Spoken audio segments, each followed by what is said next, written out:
8. La ópera y el drama musical. La música teatral se remonta a la música ritual primitiva de la tribu salvaje o al canto religioso del drama sacro medieval. Hubo un tiempo en que a la ópera se la consideró como la forma más avanzada de todas. Después de Wagner, escribir ópera fue una cosa muy difícil de lograr, y la ópera fue tratada de forma superficial, con piezas pasadas de moda. Alrededor de 1924 comenzó un renacimiento del interés por la ópera en Alemania. La ópera es un drama cantado, dividida en piezas musicales dispuestas y contrastadas, con una historia simple que se exagera. El recitativo es una parte cantada a medias, que va narrando el argumento sin estimular el interés musical, y a veces cantados en idiomas desconocidos. Por otro lado, la ópera incluye una orquesta, voz solista, un coro y de carácter serio o más ligero. La ópera puede contener música absoluta o puede ser puramente descriptiva y programática. La ópera contiene también ballet, pantomima y drama. Los compositores-compositoras de ópera dieron a la letra un papel preponderante y usaron la música solo como servidora del drama, o sacrificaron la letra y la usaron como percha para colgar su música. La historia de la ópera comenzó en 1600, resultado de las reuniones de compositores, compositoras y poetas y poetisas en el palacio del conde Bardi en Florencia. La música de la ópera narra una historia y se intentó restaurar el drama griego.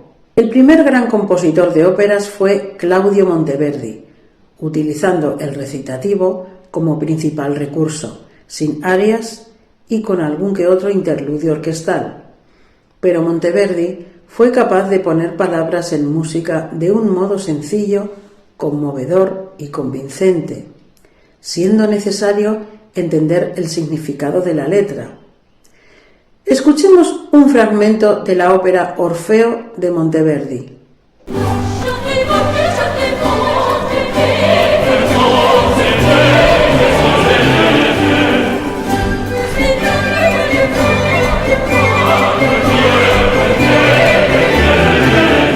La ópera pasó de Venecia a Viena, París, Londres y Hamburgo en 1700.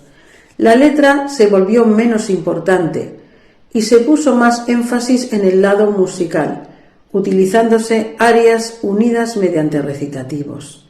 El gran compositor de óperas en el siglo XVII fue Alessandro Scarlatti, en las cuales el argumento importaba poco. El drama era estático y la acción poco importante. Todo el interés se centra en el cantante y en la parte vocal. Después, la ópera fue reformada por Gluck, que puso la idea dramática por encima de todo, y la música sirvió al texto literario, y dotándola de más equilibrio, contraste, fluidez y continuidad. Asimismo, el ballet era una parte integrante de la idea dramática de la obra. Ejemplos de sus óperas fueron Orfeo y Eurídice, Armida, Alcestes, donde la música se ajusta al asunto grandioso de sus óperas, con una calma extraordinaria. Escuchemos un fragmento de la ópera Orfeo y Eurídice de Gluck.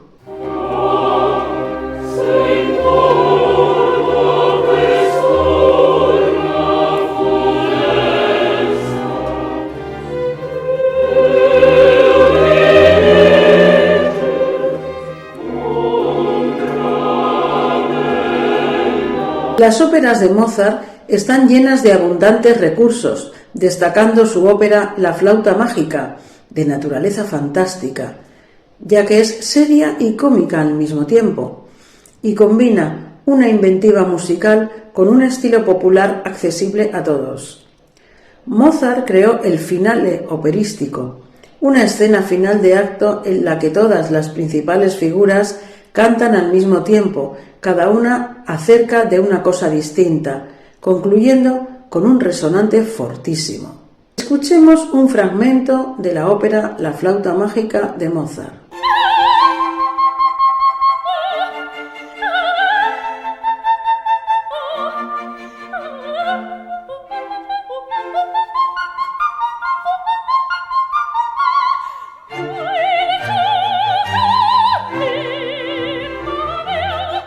Mozart también fue el primer compositor que escribió una comedia con texto en lengua alemana, El rapto del serrallo, de 1782, que condujo directamente a la futura ópera alemana, cuyo imitador posterior sería Wagner en Los Maestros Cantores. Escuchemos un pequeño fragmento de la ópera Los Maestros Cantores de Wagner.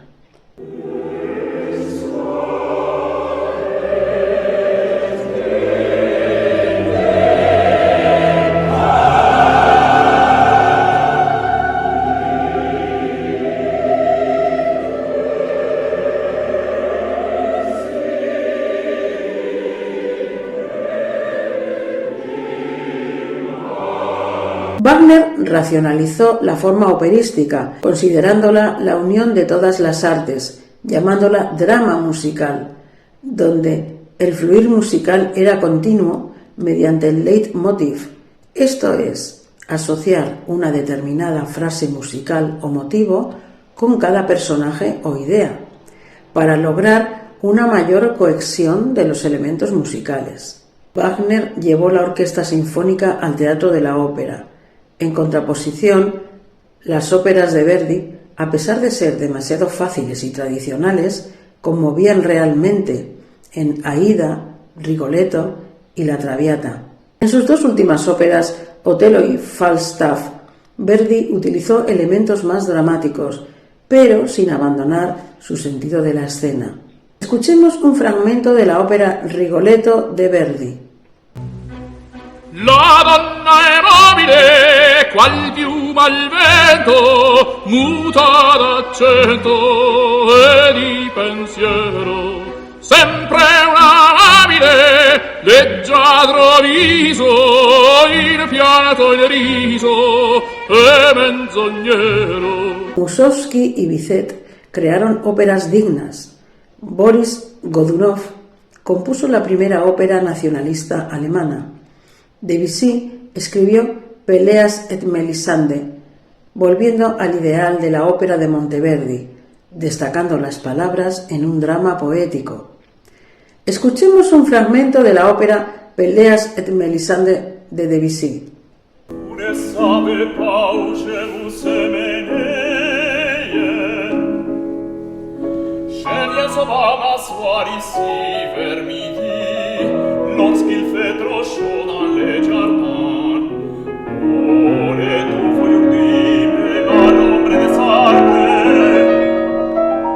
Después se fue abandonando la forma operística y se volvió a la sinfonía y al ballet como principales formas musicales. Hubo alguna ópera excepcional, como Wozzeck de Alban Berg, llena de un realismo expresionista, utilizando el sistema armónico atonal. En su segunda ópera, Lulú, Alban Berg introdujo formas rigurosas de concierto tales como la pasacaglia y el rondó. Escuchemos un fragmento de la ópera Lulú de Alban Berg.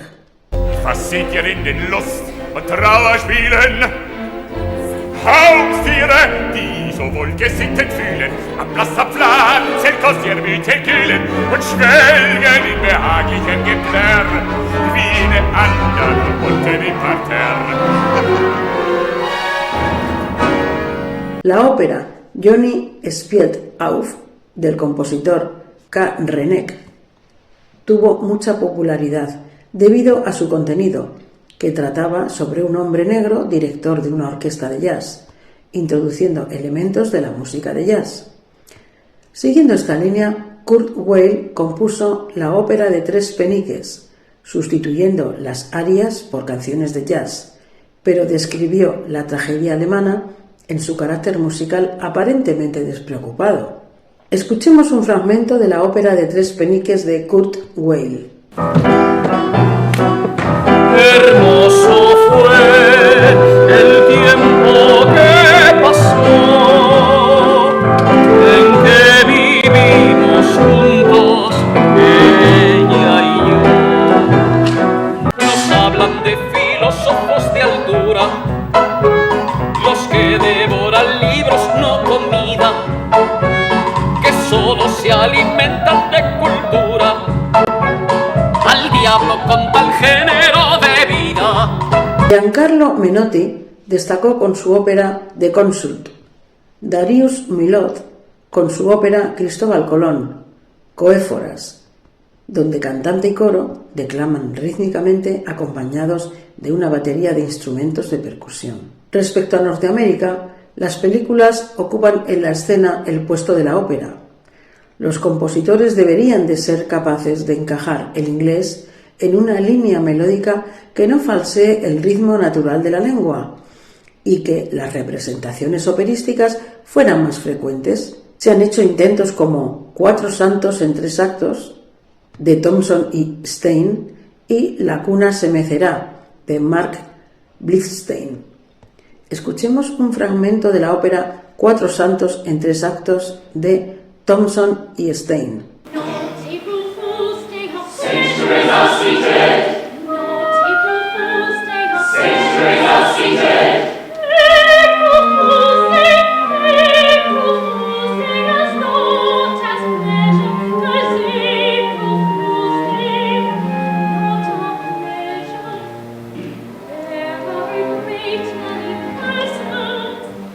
La música contemporánea. Muchos melómanos se sienten desorientados cuando escuchan música contemporánea, sencillamente porque no la comprenden. Hasta mediados de los años 20, la nueva música de tendencia progresista fue clasificada de ultramoderna y aún hoy persiste la idea de que lo clásico y lo moderno son 2 estilos musicales irreconciliables.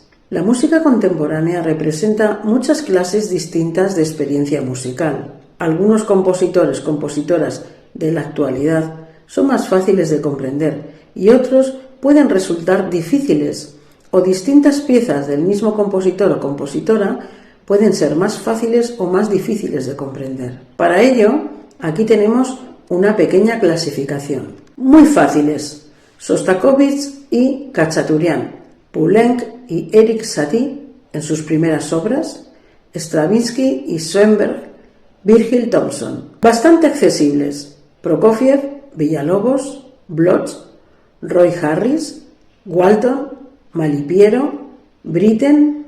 Considerablemente difíciles: Stravinsky en sus últimas obras, Bela Bartók, Milhaud, Chávez, William Schumann, Honegger, Hindemith y Walter Piston. Muy difíciles: Schoenberg en las obras de su madurez, Alban Berg, Anton Weber, Barés, Daya Piccola, K. Renek, Roger Sessions y a veces Charles Ives. La escuela dodecafónica de Schoenberg es la más complicada de entender incluso para los músicos. Para apreciar a Stravinsky hay que apreciar la precisión y su personalidad. Para apreciar a Milhaud o Chávez, ser aficionado o aficionada a las sonoridades. Hindemith y Piston exigen un oído contrapuntístico. Poulenc y Thomson, ingenio e inteligencia. Villalobos, la intuición de lo exuberante y pintoresco. Por ejemplo, en la obra Bachiana Brasileira número 2 de Villalobos, que escucharemos a continuación.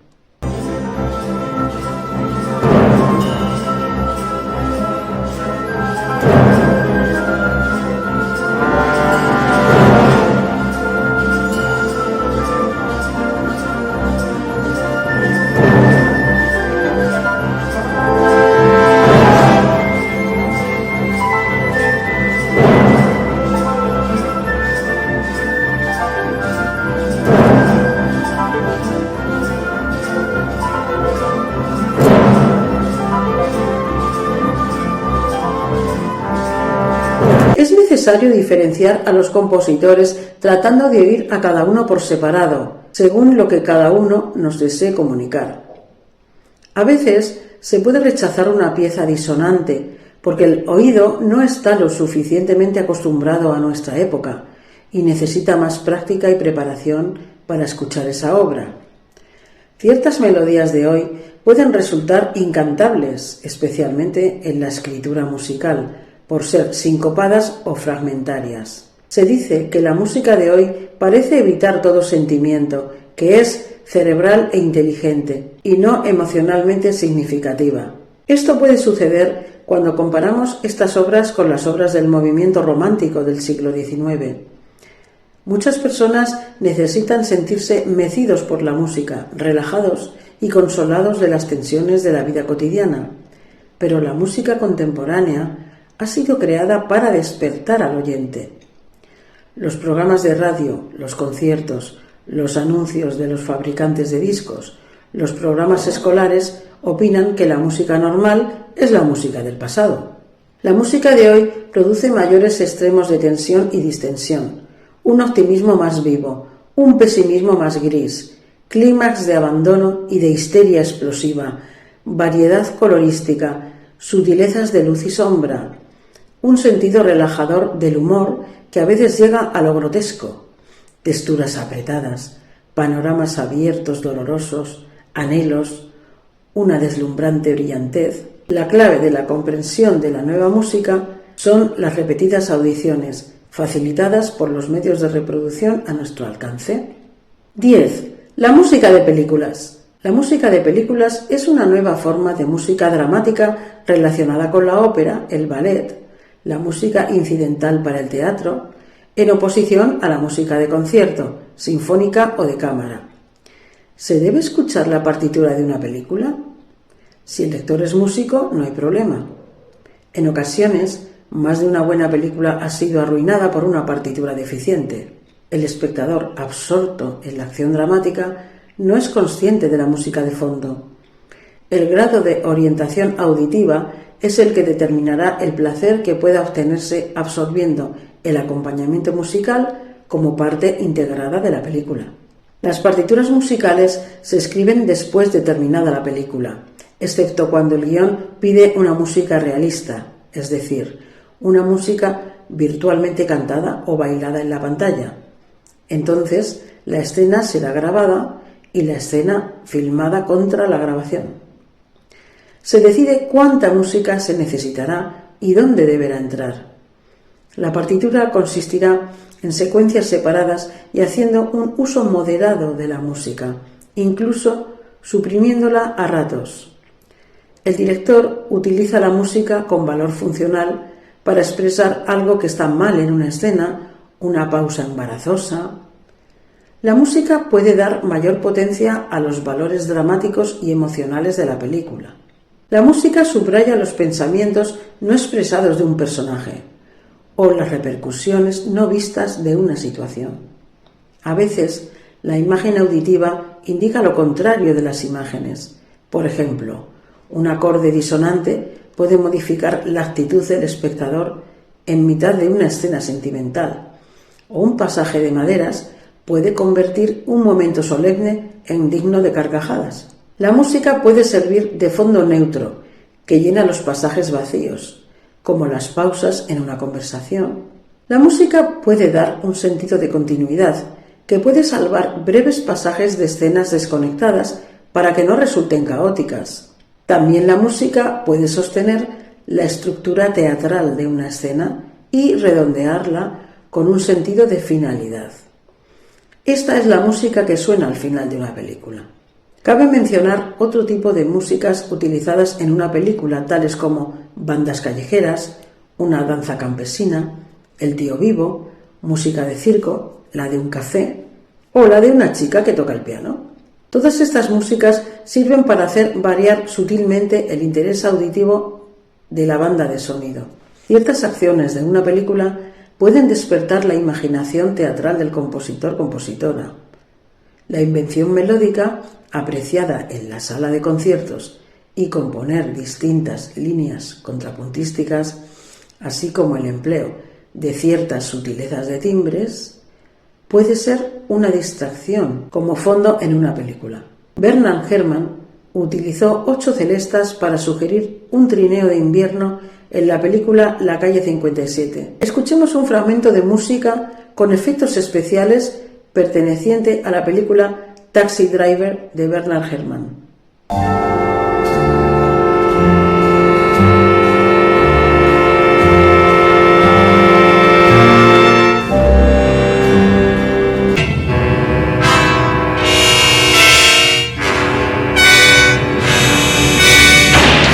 Miklos Rozsa utilizó la cámara de eco para dar un aura fantasmal a las tonalidades normales.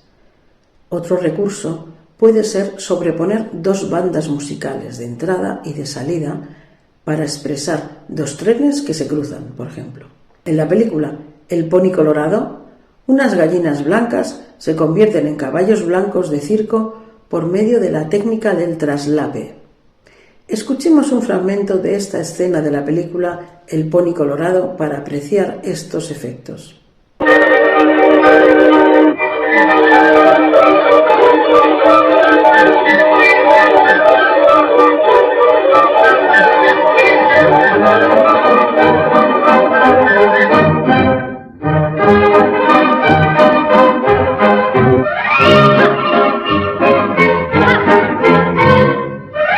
La música, una vez perfeccionada y combinada con la película, cambiará la mayor parte de los niveles dinámicos, en donde algunos matices, algunas voces internas y sonidos bajos pueden perderse. La sala de sonido es donde todas las bandas con sonidos de cualquier especie, incluso el diálogo, se insertan en las máquinas para obtener una banda de sonido definitiva. Hay una tendencia a creer que las partituras de películas no son un material apropiado para música de concierto. Si los temas requieren una continuidad en el desarrollo musical en una atmósfera unificada, se prestará mejor que otros a su readaptación para la sala de conciertos. Tan solo en la sala cinematográfica, el compositor siente todo el efecto de lo que ha realizado. El arte de combinar imágenes cinematográficas con sonidos musicales sigue siendo un arte misterioso, así como la reacción del aficionado al cine. 11. Del compositor al intérprete y de este al oyente. La música comienza por un compositor, pasa por un intérprete como medio y termina con el oyente. Para escuchar inteligentemente, el oyente tiene que entender su papel, el del compositor y el del intérprete, y con qué contribuye cada uno a la suma total de una experiencia musical. La obra de todo artista es una expresión de sí mismo más plena y profunda. La música compuesta reflejará la personalidad del compositor-compositora que se expresará dentro del marco de su época. Esto da por resultado la formación del estilo del compositor o compositora. Por ejemplo, Beethoven fue un compositor de carácter osado, aspecto que tomó diferentes expresiones en los diferentes periodos de su vida. Su osadía se expresa de forma diferente en su primera sinfonía, de una manera clásica del siglo XVIII, que en su novena sinfonía, de una forma liberadora del siglo XIX. Escuchemos un fragmento del himno de la alegría correspondiente al último tiempo de la novena sinfonía de Beethoven.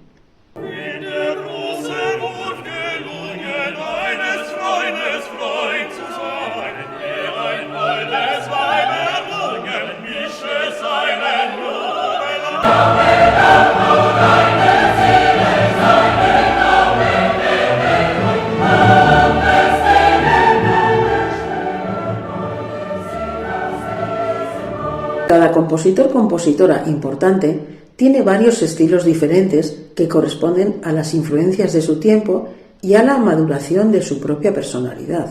El oyente también capta el concepto que tiene el intérprete del compositor o compositora. La música necesita ser reinterpretada por un intérprete con una naturaleza musical y una personalidad propias. El oyente deberá de distinguir entre el pensamiento del compositor-compositora y el grado de fidelidad con que el intérprete reproduce este pensamiento. En el intérprete, la habilidad técnica se da por descontada. La notación musical, en el estado en que hoy se halla, no es una transcripción exacta del pensamiento del compositor-compositora, por ser demasiado vaga y permitir desviaciones demasiado amplias en las cuestiones individuales de gusto y preferencia. Muchos compositores-compositoras han plasmado inexactitudes en la notación y omisiones importantes, y también han cambiado de opinión en cuanto a sus propias indicaciones de tempo y dinámica. Por tanto, los intérpretes tienen que hacer uso de su inteligencia musical ante la música escrita. El intérprete no debe pegarse demasiado estrictamente a las notas o desviarse demasiado de ellas. Una composición puede ser vista desde diferentes puntos de vista por los diversos intérpretes y aún por un mismo intérprete en diferentes momentos. Cada composición tiene su propio estilo, al cual debe de ser fiel el intérprete. La palabra interpretación se ha desacreditado mucho debido a falsificaciones y exageraciones de los intérpretes. Todo intérprete añade algo de su propia personalidad, si no, serían unos autómatas. Arturo Toscanini es un director italiano clásico con cierto despego, enfatizando la línea, la estructura como un todo, y nunca en el detalle o en el compás aislado. Sergei Koussevitzky es un director ruso romántico que tiene un poco de calculador. Tiene el fuego, la pasión, la imaginación dramática y la sensualidad de un romántico. Si estos dos directores aplican sus dotes a la misma sinfonía de Brahms, por ejemplo, los resultados van a ser diferentes. Escuchemos un fragmento del segundo tiempo de la sinfonía de Brahms.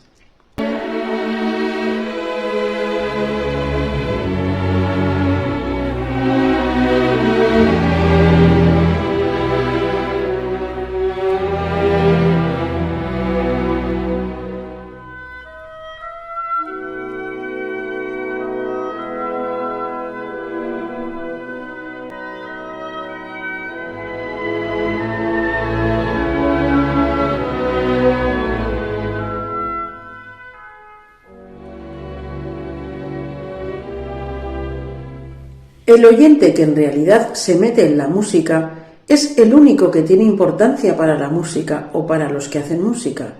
El gusto y la sensibilidad se pueden desarrollar con una práctica inteligente. Hay que escuchar música de todas las escuelas y de todas las épocas, vieja y nueva, conservadora y moderna. Escuchar sin prejuicios. Las reacciones del oyente son las que más profundamente influyen tanto en el arte de la composición como en el arte de la interpretación. La música solo puede estar viva si hay oyentes que estén realmente vivos, que escuchen atentamente, conscientemente, con toda la inteligencia para apoyar la música, el arte que es una de las glorias de la humanidad. 12. Apéndices.